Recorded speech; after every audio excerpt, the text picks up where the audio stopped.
This is the full book summary of the Red Badge of Courage. Right now, let's get this started with. The Red Badge of Courage is a Civil War story in the sense of it is following the actions of our main character. I'm just going to call him Henry. He is your typical kind of teenager who wants glory and battle and has this youthful kind of baseless assumptions about how his world is working and how it is supposed to work in his mind. He is basically a youth who goes ahead and thinks that, oh, just fighting a war, you are now having lots and lots of glory, especially if you win. That's what he thinks of in his brain. But as we all know, well, nowadays we probably should know, the reality of war is something way, way farther than that. There are lots of things that do not really happen in war that you're describing. Now let's talk about those things. So Henry, a teenager, as I just mentioned earlier, is wanting to recruit in the US military, mainly because right now this is the height of the Civil War. An unspecified time in the Civil War, there's no date and anything. But that's all I'm gonna say, and that's all we know. Next thing that we do know, though, is this. His mother goes ahead and strongly discourages him from going ahead and enlisting the army for obvious reasons. But he himself is thinking that, hey, but I know that war will go ahead and give me lots and lots of glory, so I'm gonna join the war anyway. Regardless of whatever his mother is discouraging him. So his mother, realizing that she cannot discourage him from joining the war, oh my god, wrong color, joining the war, realizes that, okay, I'm just gonna have to support all this, gives him his best wishes and things, gives him her advice and things, and he's all like, yeah, mother, I don't want to listen to any of this inside of his head while trying to stay respectful in the outside.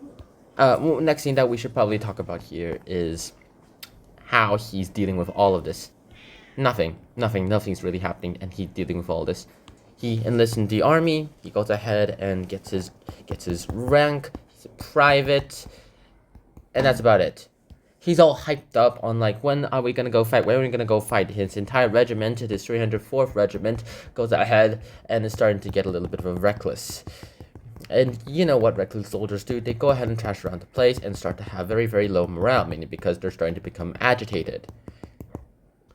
Because of this fact that they're all going ahead and not really, really ready for war at all. They're not in the right nerves, they're not having the right kind of mindset. In fact, I'm pretty sure if they ever do fight in their battles, half of them are gonna run away. And would you look at it?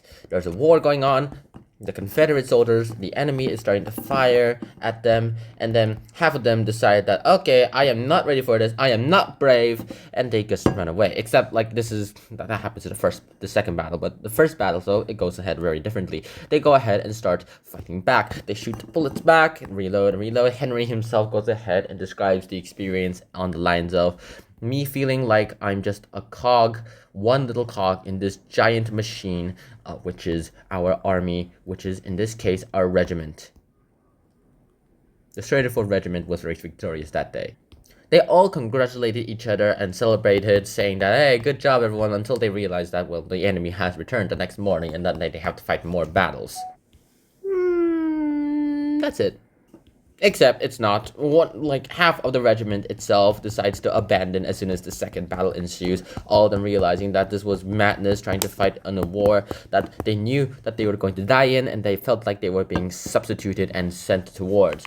And so our Henry himself is one of the few people who go ahead and start running away into the forest, and he decides, after running into the forest and is long way from the battle, decides that he has lost his self-will, his self-fight. He's like, I need to rationalize all this happening to my head, God. And he starts creating all these rationalizations within his head, thinking that, hey, this is okay, you're being fine, this is what a human would do, yada yada yada, and until he finally goes ahead and regains his self-will somewhat, even going ahead and saying that he wished for a red badge of courage, a wound to go ahead and show that he has been fighting, he has been doing things, and the fact that he can be excused of his absence.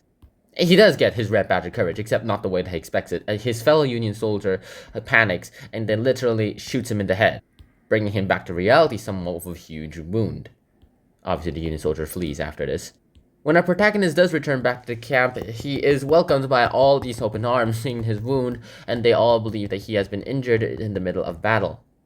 They go ahead and start tending to his wounds, start going ahead and looking at him in a different way, and they treat him with his courage. And with this, he believes that he has courage, that he has earned his red badge of courage, and that he is very, very courageous. After that initial accident and the fact that he has a red badge of courage himself right now, Henry, goes ahead and leads the charge of the 304th Regiment against the next few battles, him fighting viciously as he has always done, and he himself, after winning several battles, finally taking possession of the enemy flag, meaning that he has become the one who has decided the fate of the battle that they were fighting.